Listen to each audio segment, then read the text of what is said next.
Good evening, everybody. Warrior Poet here. I hope everybody's doing all right. On this segment, I'd like to touch on the Democrats. I'll go over a brief history of the Democratic Party, what they stand for, what their policies are, so on and so forth. I look at two recent individuals that were just elected. One was Alexandra Ocasio-Cortez. I'm going to have to deal with her on another segment. I might need two segments for her because she's a real piece of work. This woman, she went to Boston University. There's videos of her dancing around, and she doesn't even know the three branches of government, executive, legislative, and judicial. She doesn't have basic government knowledge that a representative in Washington really should have. But we'll deal with her another time. Rashida Tlaib, just elected in Michigan, was on the news last week for right after she got elected to represent the state of Michigan. She swore in on the Quran. I have no problem with Muslims, by the way. When I served in Afghanistan in the Marines, I trusted a Muslim with my life. So if you think this is anti-Muslim, think again, because that's not what I'm about. That's not what we're about here in America either. But Rashida Tlaib, after she swore in, she went out in front of her supporters and started running her mouth, and she said, "Let's impeach this mother effer," meaning President Trump. Now, I don't think she realized someone was recording her, but when she was talking about what she was saying to her son. Now, I'm not here to judge anyone's parenting or anything, but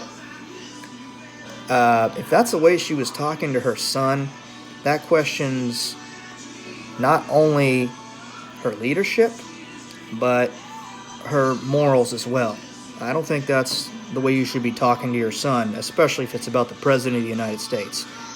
I tell you what, I was not a big fan of President Obama, but I'm not going to go over to my son when he gets to be a few years older and saying, "Oh, they should have impeached that mother effer." Not going to happen. It's not a good way to teach our kids how to respect the office, even if we do disagree with them. A key factor about Rashida Tlaib, she is Palestinian. She is going to vote against anything, any aid whatsoever we try to give to Israel, which doesn't come to a surprise, her being Palestinian. Now, the problem I have with this is I don't just see this as a political issue here in the country. I see it as a world issue. I don't just differ with her politically, folks.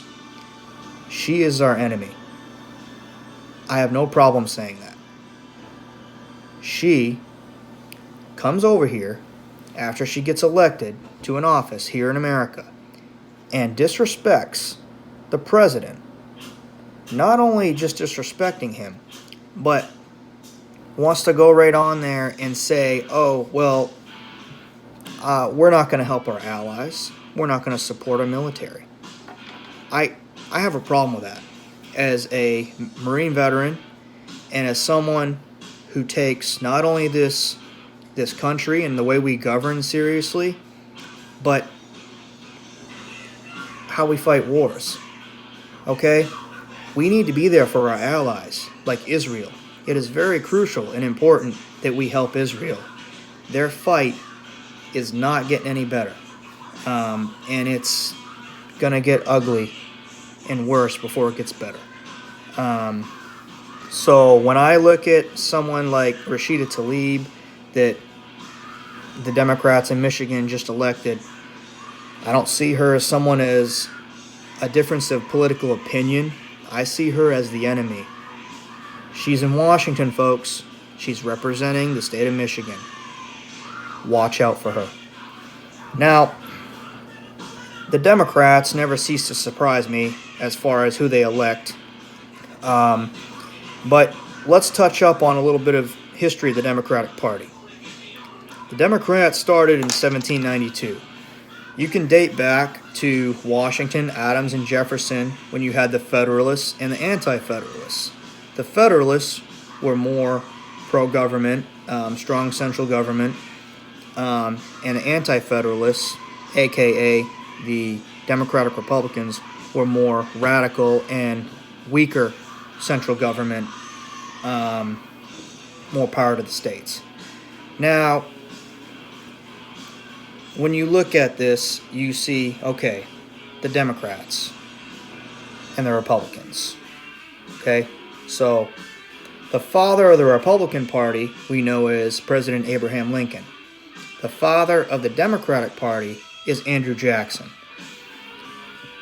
He owned huge plantation and a lot of slaves, and a lot of slaves died because of what he ordered for whippings and all these other executions they did to these poor people. Now, you can sit there and say, okay, this happened hundreds of years ago. What's this got to do with now? Let's go to the Civil War. The Civil War is very important because we can learn a lot about the Democratic Party by going to the Civil War. It started in 1861, ended in 1865. The South seceded from the Union. Okay? So, why did they secede from the Union? Slavery had a lot to do with it, but also it was what I said before. The Confederacy believed in a weaker central government and more power to the states, whereas the Union believed in a stronger central government and less state power. Now, the Civil War played out, and the Union won. Obviously, there was a Union victory. But with the issue of slaves, all the Democrats were in the South fighting for the Confederacy. All the Republicans were in the North. Now, when you see that, what does that tell you? The Democrats wanted slavery to continue. They voted for slavery. They wanted to... It basically kept their economy going because most of the South were planters and farmers, and they hired slaves. Well, they didn't really pay them, I don't think, but they had slaves. And in the North, they just didn't. They had maybe servants, but they weren't slaves. They were free men if they were African American. Now, when we look at throughout history, the liberals will like to tell us, well, the parties have switched. The Republicans are what the Democrats used to be. So far from the truth. They want you to think that the Democratic Party used to be the party of small government, now they're the party of big government, and vice versa. Well, if someone can show this to me in history, I'd love to see it, because I have yet to see any evidence of that whatsoever when I look at the history books. I'm really good at the Civil War era as well, but I've read a lot of books, and I've gone to school, and I have no evidence that the parties somehow switched ideas or policies. They like to tell you it was sometime between the 1860s and the 1930s. Okay, well, let's go to the Ku Klux Klan, the KKK. Very racial organization. They support white people. That's what they're all about. They don't like anyone of color. Nobody that's not a white Protestant. Started by the Democratic Party. That's right, folks. It was started by Democrats in the South, and it was just prior to the Civil War when it was created. General Nathan Bedford Forrest, okay, a lot of you might know this because you saw Forrest Gump. That's who Forrest Gump was named after in the movie, right? General Nathan Bedford Forrest. He was not just a Confederate general, he was a Democrat. The Republicans opposed slavery and they ended slavery. Lincoln's Republicans were abolitionists and they ended slavery. Now, when you look throughout history, let's go to the 1960s, about 100 years later. Civil rights. Guess what happened? The Republicans passed the civil rights legislation, while the Democrats actually opposed it. But this type of history is not always taught to our kids. They'll tell you that it was LBJ, Lyndon B. Johnson, the president at the time, who was a Democrat. If you have read enough about this man, you would know that he was one of the most racist people at the time. He didn't want to free black people. He didn't want to give them more rights and let everybody drink from the same water fountain. He did it because he had no choice. The legislation was passed.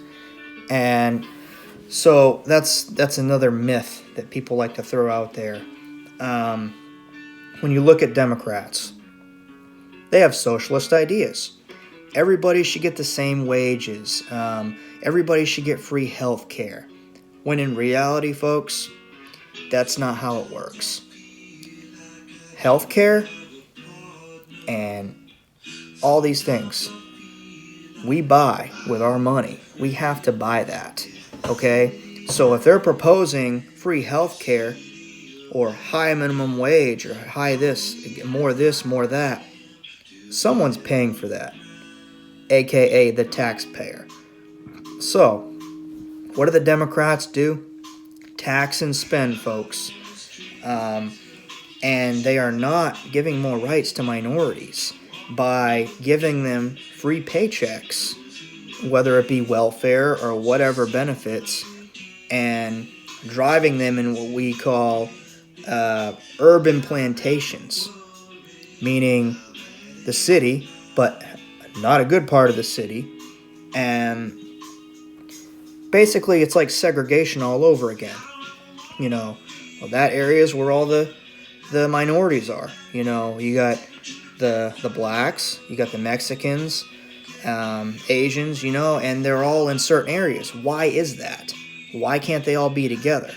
Well, it's the Democrats and their legislation. They pass these laws that give them free housing. Now, I can't agree with any of this. This is so un-American that they do things like this. When you have people elected into office like Rashida Tlaib, okay, she's a minority, that's great, but she's also an enemy of the United States. I don't even think she'd salute the flag if she saw it. It's the problem with the Democrats is they appoint the wrong people and they stand for the wrong things. As you all know, I am Republican, but I don't agree with everything the Republicans do either. As a matter of fact, I'm a resident of the state of Kentucky, and I am not a huge Mitch McConnell fan, who is the Senate Majority Leader right now. I think he's a career politician, and I'm all for term limits. I don't disagree with everything he does, but I also don't agree with everything he does. I think that when you look at who the Democrats put in charge, whether it be Nancy Pelosi, or, this very uneducated woman, Alexandra Ocasio-Cortez, or Rashida Tlaib, any of these people, and you look at their policies, just look at what they stand for. They're not representing the people. They're representing themselves and their personal beliefs. There's nothing wrong with saying, hey, this is my belief. This is what I believe. But you need to represent the people in your state. That's the job of a congressman or a congresswoman. Representative. They represent the people, not themselves. That's not what I'm seeing in Congress right now. And it's not all Democrats. Some Republicans are doing the same thing. And I think this needs to stop. You need to be going door to door and asking the citizens what they want. But at the same time, you got to make sure it's constitutional. And the Democrats, more than not, are not doing that. All they want to do is worry about what Trump is Twitter right now. What's Trump doing on Twitter right now? Let's see what we can catch him doing wrong now. I think that's half the problem in our government right now, is the Democrats just want President Trump to mess up, and I think that's messed up, because I'm not a huge fan of President Obama, like I said before, but I'm not rooting for the president to mess up, no matter what party he or she is. I just think that's un-American. I think we need to stand behind our president, whether he wants to build a wall or not, whether we go to war or not.